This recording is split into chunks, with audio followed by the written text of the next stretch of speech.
ධම්මසංගණී ප්‍රකරණේ ඊළඟට තමයි මහා භූත රූප හතර විස්තර කරන්නේ. හැබැයි මේ මහා භූත රූප හතර දක්වලා තියෙන්නේ භූත රූප හැටියට නෙමෙයි නෝ උපාදා රූප හැටියට.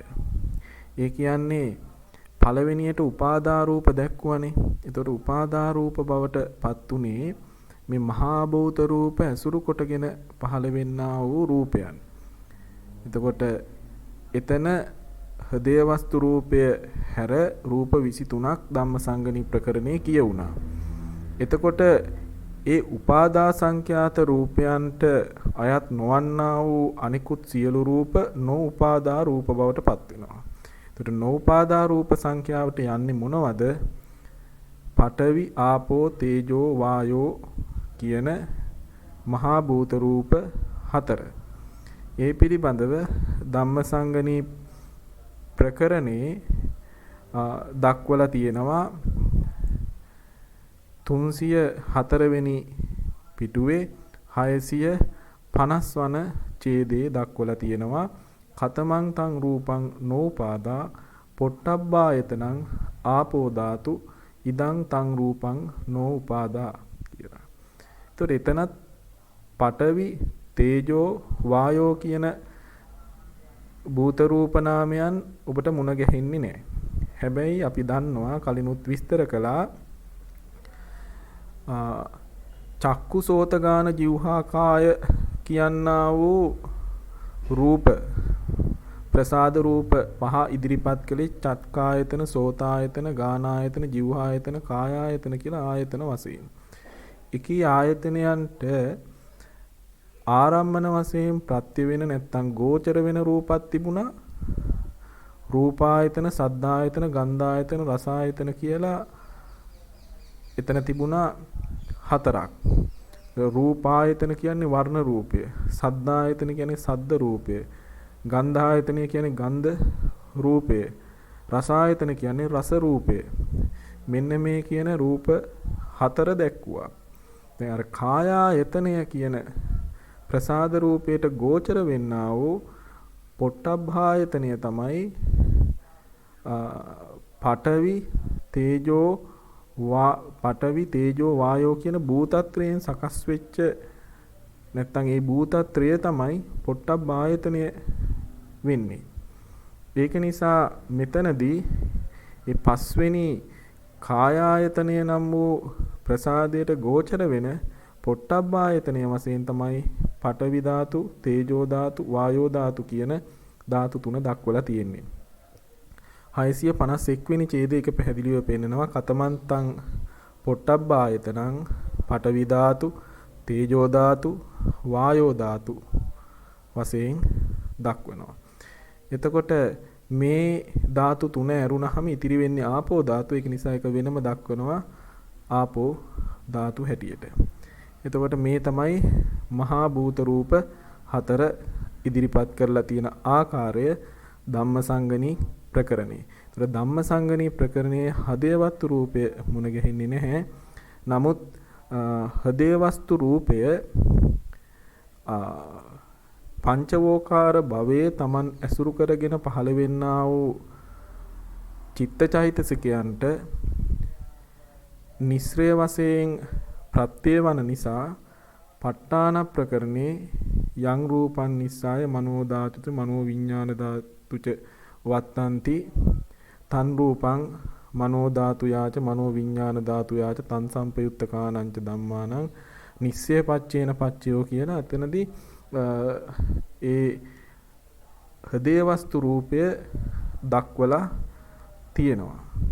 ඒක නිසා හදේ වස්තු රූපය හිතාලුවක් නෙමෙයි අපේ අටුවාචාරීන් වහන්සේලාගේ පෙළට අනුරූපවයි දක්වලා තියෙන්නේ. ධම්මසංගණී ප්‍රකරණේ කතා කරන්නේ නැත්තේ ධම්මසංගණී ප්‍රකරණේ හදේ වස්තු රූපය පිළිබඳව කතා කිරීමට අවස්ථාවක් නොලැබෙන නිසායි. එතකොට මේ මහා භූත රූප හතරත් උපාදා රූප 24ත් එක්ක වුණාම රූප 28ක් තියෙනවා. මේ 8 රූපය පිළිබඳව තව වැඩි විස්තර අභිධර්මාර්ථ සංග්‍රහයෙත් අභිධර්මාර්ථ විභාවිනී ආදී ටීකාවලත් දකින්න ලැබෙනවා. ඒ සියල්ල අපිට මෙහි ඇතුළත් කරන්න පුළුවන් කමක් නැහැ. කාල වේලාව ගොඩක් ඒ වෙනුවෙන් ගත කරන්න වෙනවා. වෙනමම පාඩමක් ඒක. ඒක නිසා කලිනුත් අපි සඳහන් කරා වගේ පොත්වලින් ඒ කරුණු ඔබට ඉගෙන ගන්නට පුළුවන්කම තියෙනවා. නමුත් මෙන්න මේ සමුට්ඨාන වශයෙන් රූප බෙදී යන ආකාරය විතරක් මම කෙටියෙන් දක්වන්නම්. සමුට්ඨාන කියලා කියන්නේ රූප පහළ වෙන්නට හේතු වෙන නැත්තම් ඊට ප්‍රත්‍ය වෙන කරුණු හතරක් තියෙනවා. ප්‍රධාන කරුණු හතරක් කම්ම, චිත්ත, ඍතු, ආහාර කියන. මෙන්න මේ කම්ම, චිත්ත, ඍතු, ආහාර කියන ප්‍රත්‍ය හතර අනුව රූප අපිට කොටස් හතරකට බෙදා ගන්න පුළුවන්. පළවෙනියට කම්ම සමුට්ඨාන රූප. කර්ම ප්‍රත්‍යයෙන් හටගන්නා වූ රූප තියෙනවා 20ක්. ඒකාන්ත කර්මජ රූප අපිට ලැබෙනවා 9ක්. ඒ 9 තමයි ප්‍රසාද රූප 5, භාව රූප 2, හෘදය වස්තු රූපය සහ ජීවිතේන්ද්‍රිය රූපය කියන මෙන්න මේ 9. ඒකාන්තයෙන් කම්ම සමුට්ඨානමයි. ඒ කියන්නේ කර්මය හැර වෙනත් කිසිම ප්‍රත්‍යයකට මේ 5 දෙනාට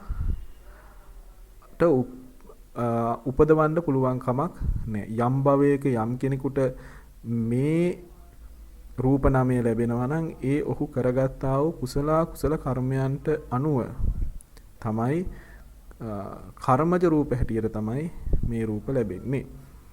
ඊට පස්සේ අනේකාන්ත කර්මජ රූප තියෙනවා. අනේකාන්ත කියන්නේ දැන් මේ ප්‍රසාද රූප එහෙම ගත්තහම එක් ප්‍රසාද රූපයක් අරගත්තොත් ඒකට තනියෙන් උපදින්න බෑ. සෑම අවස්ථාවකම රූප තනිව පහළ වෙන්නේ නැහැ. දැන් සිතක් තනිව පහළ වෙන්නේත් නැනේ. අවම චෛතසික හතක්වත් එකට පහළ වෙනවා.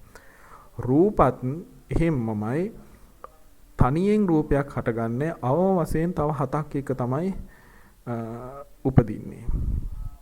අන්තිම අඩුම රූප කලාපයකත් රූප 8ක් තියෙනවා. අපි කියන එකට සුද්ධාෂ්ටකය කියලා. නැත්නම් අවිනිබ්බෝග රූප 8. ඒ 8 වෙන් කරන්න බෑ. ඒ කියන්නේ යම් රූප කලාපයක තියෙනවා නම් ඒ 8 දෙනා අර සබ්බචිත්ත සාධාරණ චෛසික 7 වගේ ඕනෑම රූප කලාපයක මේ 8 දෙනා ඉන්නවමයි. ඒක නිසා ඒ 8ට තමයි යමක් වැඩි වෙන්නේ. එතකොට ප්‍රසාද රූප ගත්තාම කාය ප්‍රසාදයේ උපදිනකොට කාය ප්‍රසාදයට ඒ අවිනිබ්බෝග රූප 8ත් ජීවිත ඉන්ද්‍රියත් කියන තවත් රූප 9ක් උපදිනවා. එතකොට රූප 10ක කලාපයක් තමයි උපදින්නේ. එතකොට යම් රූප කලාපයක යම් රූපයක් උපදිනවා නම් කර්මජව ඒ රූපය සමග උපදින අනිකුත් රූපත් කර්මජමයි. මොකද ඇත්තටම දැන් මෙතන ගත්තාම ඔබට පෙනෙයි මේ තියෙන රූප 9ම මහා භූත රූප නෙමෙයි. මහා භූත රූප එකක්වත් මෙතන නැහැ. මහා භූත රූප ගත්තාම මහා භූත රූප ප්‍රත්‍ය 4ෙන්ම හට ගන්න පුළුවන්. එතකොට මේ ප්‍රසාද රූප ආදී මහා භූත රූප ඇසුරු කරන රූප. මහා භූත රූපයක් පහළවන නිසා තමයි ප්‍රසාද රූපයක් පහළ වෙන්නේ මිශ්‍රය කරගෙන. එතකොට මහා භූත රූප 4ත් උපදින්නේ කර්මජවයි. ඒ කර්මජ මහා භූත රූපේ එක්තරා රූප ආරම්මණය පතිත වීමේ හැකියම් ප්‍රසාද රූපයක් තියෙනවා. ඒක චක්කු ප්‍රසාද රූපේ වෙනවා. ඒ රූප කලාපය ජීවත් කරන ඉන්ද්‍රිය තාවයක් ඇති ඉන්ද්‍රිය ගුණයක් ඇති රූපයක් තියෙන එකට කියන ජීවිත ඉන්ද්‍රිය. මේ රූප කලාපයක චක්කු ප්‍රසාද රූප කලාපේ රූප 10ක් ලැබෙන්නේ ওই විදිහට. ඒ 10ම කර්මජයි. ඒ විදිහට මෙතන කර්මජ රූප හැටියට මේ රූප 9 විතරක් නෙමෙයි අවිනිබ්බෝග රූප 8 පරිච්ඡේද රූපය හා උපචේ සම්තති කියන රූප දෙකත් ලැබෙනවා. එතකොට මෙතනදී කම්ම සමුට්ඨාන රූප පිළිබඳව අභිධර්මාර්ථ සංග්‍රහයේදී ඔබ ඉගෙන ගන්නකොට කම්ම සමුට්ඨාන රූප නැත්තම් කර්මජ රූප ඉගෙනගෙන ඇත්තේ 18යි උපචේ සන්තති දෙක නැතිව. දැන් අභිධර්මාර්ථ ප්‍රදීපිකාවේදී අපේ අමරදාස රත්නපාල මැතිතුමන් ඉදිරිපත් කරන්නේත් අටවිසි රූපයන් අතුරෙන් ප්‍රසාද රූප පසත්, භාව රූප දෙකත්, හදය රූපයත්, ජීවිතේන්ද්‍රිය රූපයත් ඒකාන්තයෙන්ම කර්මයෙන් නිපදවනු ලබන රූපයෝයි. ඒ කියන්නේ ඒකාන්ත කර්මජ රූප 9යි. ප්‍රසාද රූප 5යි, භාව රූප 2යි, 7යි, හදේ වස්තු රූපයක් ජීවිතින්ද්‍රිය රූපයක් දෙක එක්කව කරාම 7යි 2යි 9යි. ඉතින් මේ රූප 9 අන්‍ය ප්‍රත්‍යයකින් ඉපදිවිය නොහැකි වේ. ඒක නිසා මේව ඒකාන්තයි.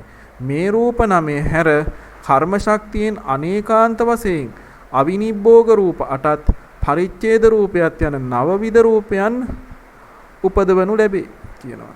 එතකොට අනේකාන්ත කර්මජ රූප හැටියට අවිනිබ්බෝග රූපටත් පරිච්ඡේද රූපයක් නැත්නම් ආකාශ ධාතුවක් දක්වලා තියෙනවා එතන 9යි. එතකොට ඒකාන්ත 9යි අනේකාන්ත 9යි 9යි 9යි 18යි දක්වලා තියෙන්නේ. එතකොට අභිධර්මාර්ථ සංග්‍රහයට අනුව රචනා කරද්දි මේ එතකොට අමරදාස රත්නපාල මහත්මයා වැනි මේ ග්‍රන්ථ සම්පාදනය කරපු පුද්ගලයන්ට මේක වැරදිලාද? නෑ, වැරදීමක් වෙලත් නැහැ. මොකද මේ ග්‍රන්ථ රචනා කරන්නේ අභිධර්මාර්ථ සංග්‍රහය ගරු කොටගෙන. අභිධර්මාර්ථ සංග්‍රහයට ගියාම අභිධර්මාර්ථ සංග්‍රහයේ රූප සමුට්ඨානය පිළිබඳව දක්වනකොට කියනවා රූප සමුට්ඨාන 4ක් තියෙනවා කම්ම චිත්ත උතු ආහාර කියලා. ඒවෙන් එම ප්‍රත්‍යයන්ගෙන් නැත්තම් ඒ රූප මේ ප්‍රත්‍ය හතරෙන් උපදින ආකාරයක් දක්වලා තියෙනවා රූප සමුට්ඨානයේ යටතේ.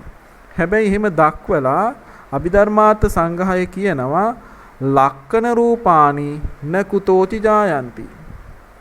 ලක්කන රූප 4 ඒ කියන්නේ උපචේ සන්තති ජරතා අනිච්චතා කියන රූප 4 මේ කම්ම චිත්ත ඍතු ආහාර කියන ප්‍රත්‍ය එකකින්වත් හටගන්නේ නැත කියලා.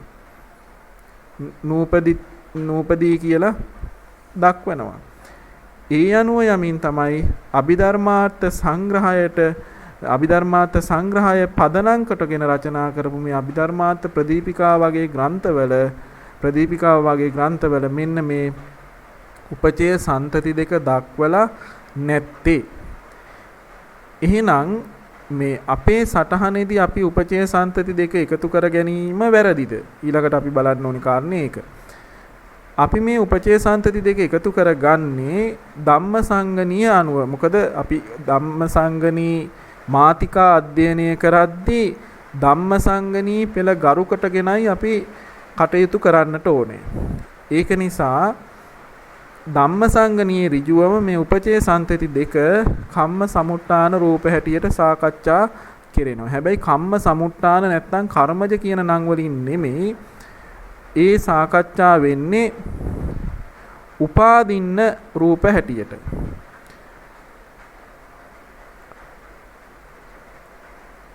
ධම්මසංගණී ප්‍රකරණයේ 306 පිටුවේ 656 වෙනි ඡේදයට ඔබ ගියහම ඔබට දැක ගන්න පුළුවන් මෙන්න මෙහෙම ඡේදයක්.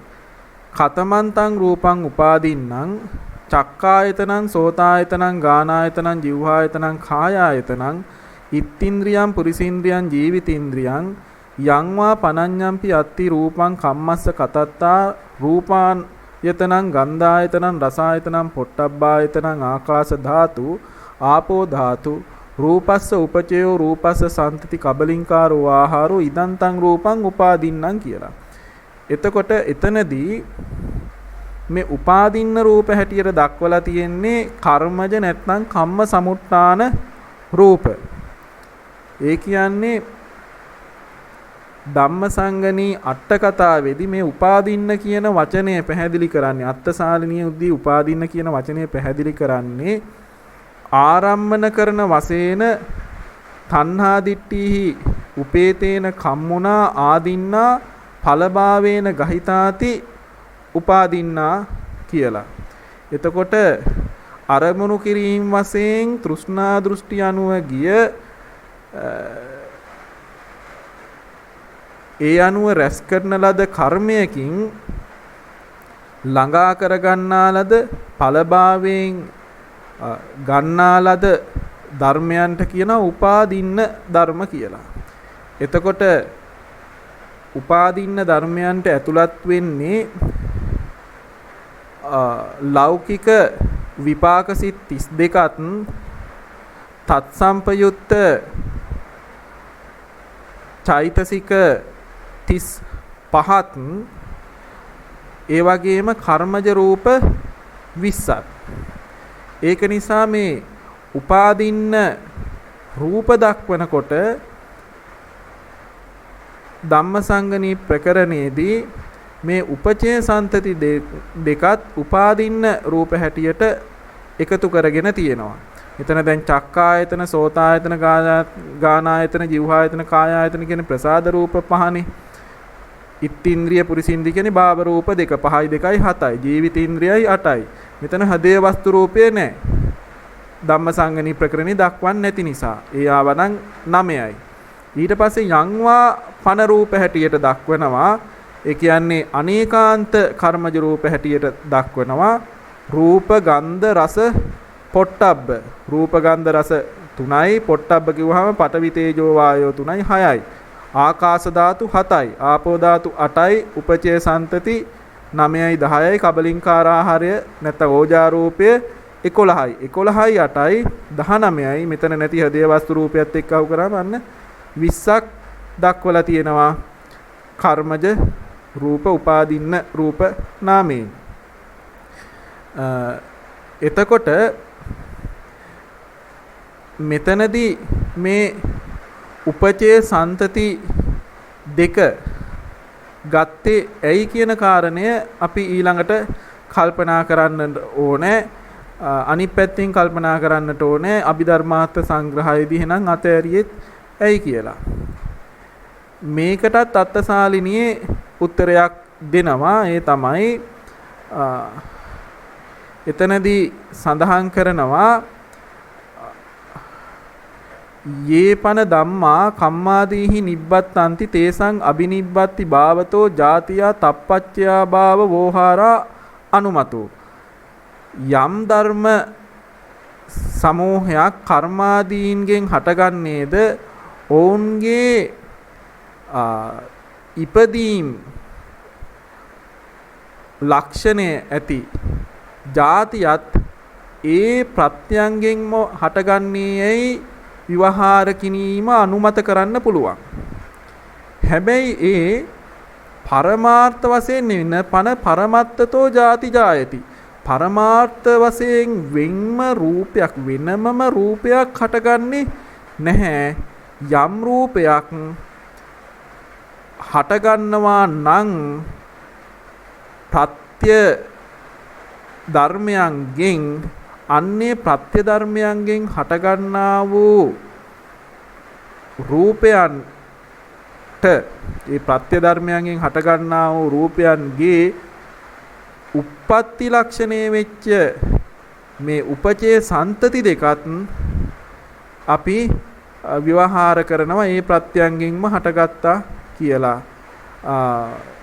එන්නේ ඒ නිසා තමයි මේ ධම්මසංගණී ප්‍රකරණයේදී උපචේ සන්තති දෙක ඇතුළත් කරගෙන තියෙන්නේ. හැබැයි ජරා මරණ දෙක ඇතුළත් කරගන්නේ මොකද යමක් ජරාවට හා සමාවෙන් ජරා රූපය අනිත්‍යතා රූපය, ජරතා රූපය අනිත්‍යතා රූපය, මේ ජරතා රූපය හා අනිත්‍යතා රූපය ගන්නෙ නැත්තේ හරියට ජරා මරණ සිදුවන්නේ ප්‍රත්‍යයන් නොලැබෙනකොට. අමුතුවෙන් ජරාවට මරණයටපත් වෙන්න ප්‍රත්‍ය අවශ්‍ය නැහැ. ජීවත් වීමට පැවතීමට අවශ්‍ය ප්‍රත්‍ය නැති වුනහම ජරාවට මරණයට කෙනෙක්පත් වෙනවා. ඒ නිසා ජරතා අනිත්‍යතා දෙක ප්‍රත්‍යයන්ගෙන් හටගන්නේම නැහැ. නමුත් යම් රූපයක් උපදින්නවා නම් ඒ ඉපදීම ප්‍රත්‍යයන් කරන කොටගෙන හටගන්නේ. ඒක නිසා ඒ ඉපදී යම් රූපයක් යම් ප්‍රත්‍යයකින් හටගන්නවාද ඒ හට ගැනීම ලක්ෂණයත් ඒ ප්‍රත්‍යයෙන් අනේකාන්ත පරමාර්ථ ධර්මයක් හැටියට ගනිමින් ධම්මසංගණී ප්‍රකරණේ ඇතුළත් කරනවා.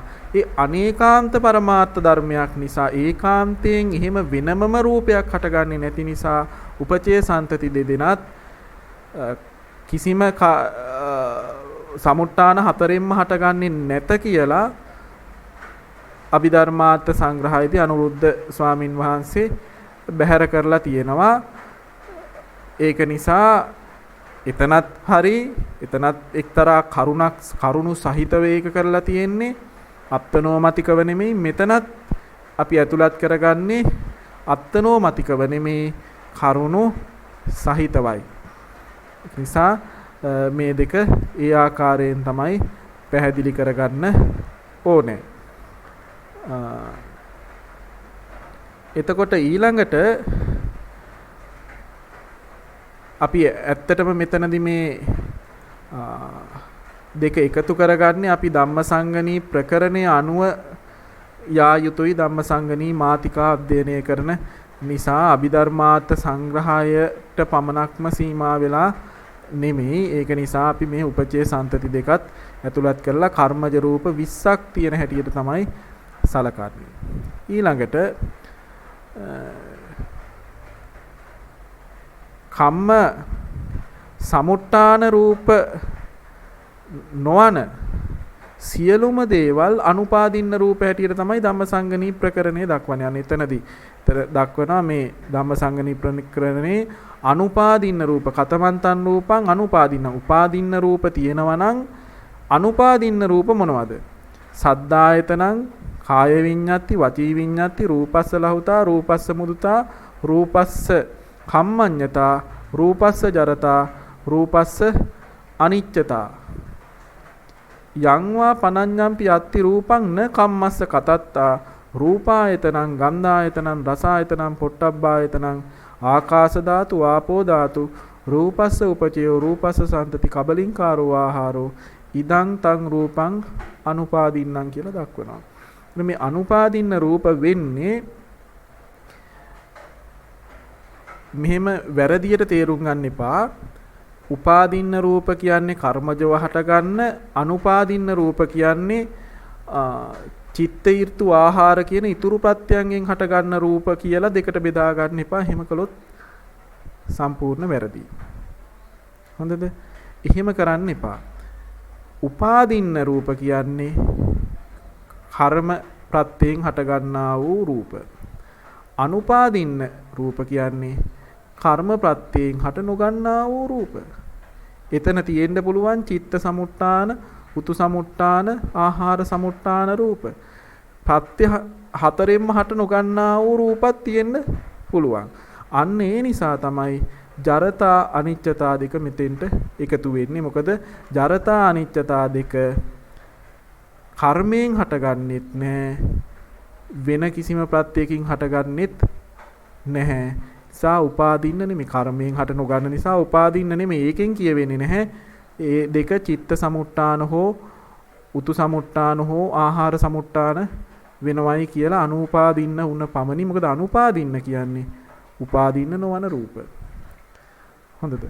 හැබැයි මේ චිත්ත උතු ආහාර සමුට්ඨාන රූපයන්ගෙත් උපචයක් තියෙනවා, සන්තතියක් තියෙනවා. ඒක නිසා උපචය සන්තති දෙකත් මෙතනදී එක්කහු වෙලා තියෙනවා. ඔබට දැක ගන්න පුළුවන් රූපස්ස උපචයෝ රූපස්ස සන්තති හැටියට දක්වලා තියෙනවා. කර්මයෙන් නොකල අනේකාන්ත අනිකුත් රූපයන්ට දක්වලා තියෙනවා. එතකොට මෙතන දක්වලා තියෙන සද්දායතන කාය සද්දායතනය ගත්තහම ඒකාන්ත වශයෙන් දක්වනවා නම් අපිට දක්වන්න පුළුවන් සමුට්ඨාන දෙකකින්. ඒ කියන්නේ චිත්ත සමුට්ඨාන උතු සමුට්ඨාන දෙකෙන්. කාය විඤ්ඤාති වචී විඤ්ඤාති චිත්ත සමුට්ඨානමයි. ලහුතා මුදුතා කම්මඤ්ඤතා කියන රූප අරගත්තාම ඒ රූප දෙකත් ඒ රූප තුනත් ඒ කියන්නේ ලහුතා මුදුතා කම්මඤ්ඤතා කියන රූප තුනත් චිත්ත ඍතු ආහාර කියන ප්‍රත්‍ය තුනින්ම හට ගන්නවා. ජරතා නිච්චතා දෙක එකදු ප්‍රත්‍යකින්වත් හටගන්නේ නැහැ.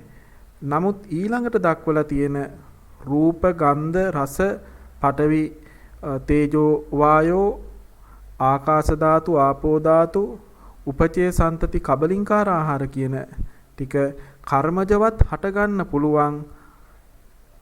කර්මජ නැතුවත් හටගන්න පුළුවන්. අර කලින් දක්වපු ඒවා කිසිසේත්ම කර්මජව හටගන්නේ නැති නිසා ඒකාන්ත කොට දැක්ුවා. අනේකාන්ත වශයෙන් කර්මජවත් හටගන්න පුළුවන්. නමුත් කර්මජව නොවන අනුපාදින්නවත් හටගන්න පුළුවන් රූප වෙන්කොට දැක්ුවා අනුපාදින්න වලදී.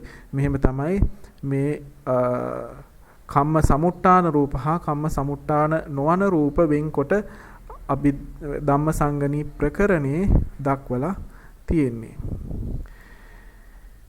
එතකොට අපි මේ පිළිබඳව මේ ජරතා අනිච්චතා දෙක පිළිබඳව සටහනේ මෙහෙම සඳහනක් කරනවා. ඉහත දැක් වූ අනුපාදින්න රූප වලින් ජරතා අනිච්චතා දෙක කිසිදු ප්‍රත්‍යයකින් හට නොගනී. ඒවා ප්‍රත්‍ය නොලැබීමෙන් ඒ ප්‍රත්‍යයන්ගෙන් හටගන්නා රූප ජරාවට හා බිඳීමට පත්වීම නිසා කර්මාදී ප්‍රත්‍යයන්ගෙන් හටගත් රූපයන්ගේම ලක්ෂණ වන බැවින් නිවනසේ අසංකතයයිද කිව නොහැකිය. එසේම කර්මාදී කිසිදු සමුට්ඨානයකින් උපදින්නේ යයිද කිව නොහැකිය. නමුත් සෙසු අනුපාදින්න රූප චිත්ත ඍතු හා ආහාර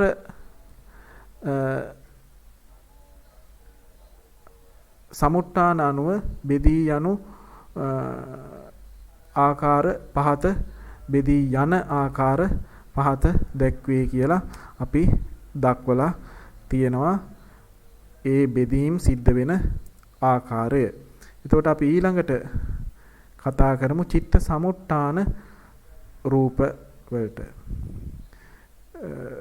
ආකාරය. මෙතන මේ විශේෂ දෙයක් කියුණා. මේ අමතර කරුණු අපි අතින් ගොඩක් සඳහන් වෙනවා. ඔබට වැදගත් වෙයි කියලා හිතනවා. මේ ජරතා නිච්චතා දෙක කිසිම ප්‍රත්‍යයකින් හටගන්නේ නැහැ කිව්වහම හිතන්න එපා ඒක නිවන වගේ කියලා. මොකද කර්මාදී ප්‍රත්‍ය හතරෙන් හටගන්නා වූ රූපයන්ගේ ලක්ෂණ දෙකක්. ඒ රූප නැත්තම් මේ ලක්ෂණ රූප දෙකක් නැති නිසා නිවන වගේ නෙමෙයි මේක. ඇත්තටම යැපෙනවා, ඩිපෙන්ඩ් වෙනවා, යැපෙනවා යම්කිසි රූප සමූහයක් මත. ඒක නිසා අපිට මේ නිවන වගේ අසංකත ධර්ම දෙකක් හැටියට එහෙම දක්වන්න පුළුවන් කමකුත් නැහැ. එහෙම තේරුම් ගන්නත් එපා. ඊළඟට අපි බලමු මොනවද මේ චිත්ත සමුට්ඨාන රූප කියලා. චිත්ත සමුට්ඨාන රූප තියෙනවා 17ක්. එතනදිත් ඔබ අභිධර්මාර්ථ සංග්‍රහය අනුව ඉගෙනගෙන ඇත්තේ 15යි. නමුත් උපචේ සන්තති එතෙන්ටත් එකතු වෙනවා. මොකද චිත්ත සමුට්ඨාන රූපවලත් ಜಾති ලක්ෂණය උපචේ සන්තති වලින් දැක්වෙන්නේ. ඒ නිසා යත් එතනදී එක්කහුව වෙනවා. ඒ අනුව විඤ්ඤාති රූප දෙක ඒකාන්තයෙන් චිත්ත සමුට්ඨානයි. ශබ්ද රූපේ අවිනිබ්බෝග රූප 8 පරිච්ඡේද රූපේ විකාර රූප 3 හා උපචේ සන්තති කියන ඉතුරු 15 අනේකාන්තව අපිට ලැබෙනවා. මෙතනදී